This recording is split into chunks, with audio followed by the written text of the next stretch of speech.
Hi friends, இன்னைக்கு நம்ம பரிசேயர்கள் ஓய்வு நாளை குறித்து ஏசு கிட்ட வாக்குவாதம் பண்ற பைபிள் ஸ்டோரியை பார்க்க போறோம். இதோட பைபிள் ரெஃபரன்ஸ் மத்தேயு 12ஆம் அதிகாரத்திலையும், மார்க்கு 2 மற்றும் 3ஆம் அதிகாரத்திலையும், லூக்கா 6ஆம் அதிகாரத்திலையும் இருக்கு. இயேசுவும் அவரோட சீஷர்களும் ஒரு ஓய்வு நாள் அப்போ ஒரு வயல் வழியா நடந்து போயிட்டு இருந்தாங்க.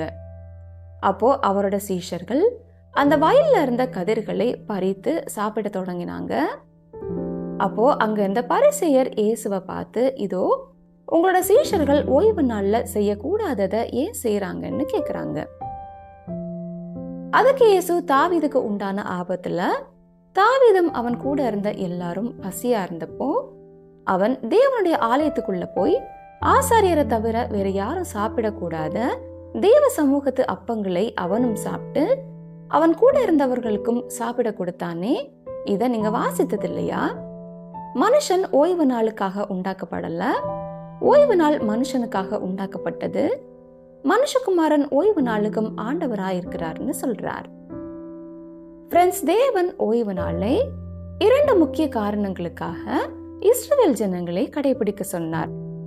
முதலாவது, யாத்ராகமம் 20ஆம் அதிகாரம் 11ஆம் வசனத்துல கர்த்தர் 6 நாளைக்குள்ளே வானத்தையும் பூமியையும் சமுத்திரத்தையும் அவைகளில் உள்ள எல்லாவற்றையும் உண்டாக்கி 7ஆம் நாளிலே ஓய்ந்திருந்தார். ஆகையால் கர்த்தர் ஓய்வு நாளை ஆசீர்வதித்து அதை பரிசுத்தமாக்கினார்னு வாசிக்கிறோம்.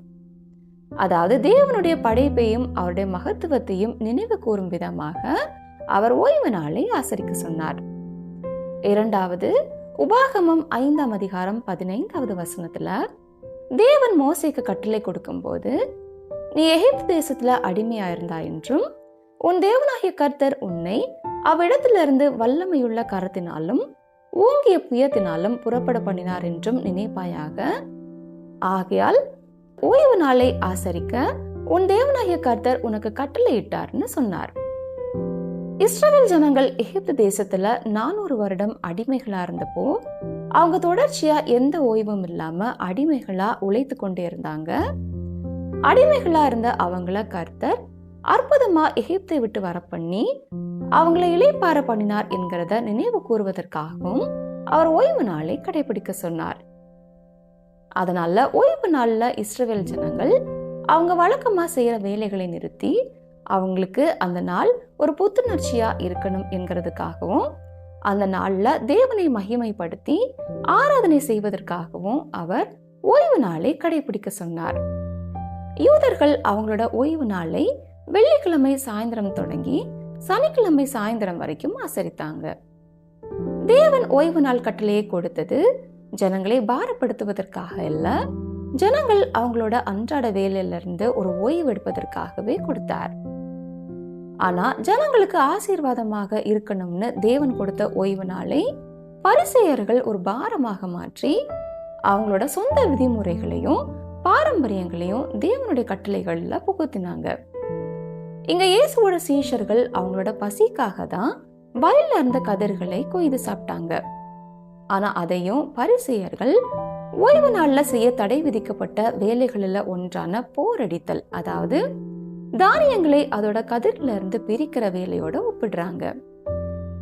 யாத்ராகமம் 34ஆம் அதிகாரம் 21வது வசனத்துல 6 நாள் வேலை செய்து 7ஆம் நாளிலே ஓய்ந்திருப்பாயாக, விதைப்பு காலத்திலும் அறுப்பு காலத்திலும் ஓய்ந்திருப்பாயாகன்னு சொல்லப்பட்டிருக்கு. ஒருவேளை ஓய்வு நாள்ல சீஷர்கள் அவங்களோட சொந்த ஆதாயத்திற்காக அறுவடை செய்திருந்தாங்கன்னா அது நியாயப்பிரமாணத்தின்படி தவறு. ஆனா அவங்களோட பசிக்காக அந்த கதிர்களை சாப்பிட்டதுல எந்த தப்பும் இல்ல.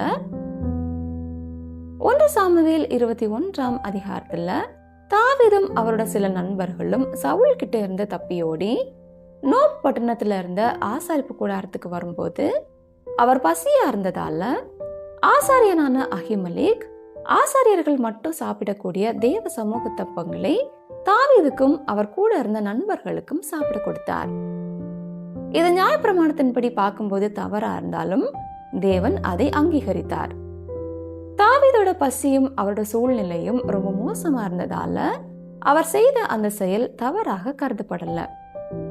இயேசு இங்க பரிசேயர்களுக்கு தாவீதை உதாரணமா சொல்லி, மனுஷன் ஓய்வு நாளுக்காக உண்டாக்கப்படல, ஓய்வு நாள் மனுஷனுக்காக உண்டாக்கப்பட்டது. ஓய்வு நாள்ல நன்மை செய்வதில் எந்த தப்பும் இல்ல. அவர் ஓய்வு நாளுக்கும் ஆண்டவர்னு சொல்லி அவரோட தெய்வீக தன்மையை விளக்குகிறார்.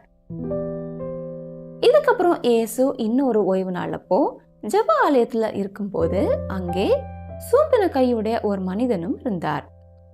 அப்போ அங்க இருந்த பரிசேயர்கள்ல கொஞ்சம் பேர் இயேசு அந்த சூம்பின கையுடைய மனிதனை குணமாக்கினார்னா அவர் மேல குற்றம் சாட்டலாம்னு அவரையே கவனித்து கொண்டிருந்தாங்க.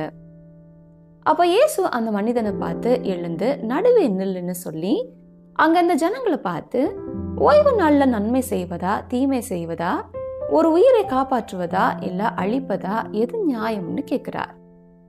அதுக்கு அவங்களால எதுவும் பேச முடியாம அமைதியா இருந்தாங்க. அவங்களோட இருதய கடினத்தினால இயேசு கோபம் அடைந்து அந்த மனிதனை பார்த்து, நீ உன்னோட கையை நீட்டுன்னு சொல்றார். அந்த மனிதனும் அவரோட கையை நீட்டினப்போ சூம்பின அவருடைய கை அவரோட மற்ற கையை மாதிரி மாறி குணமானது.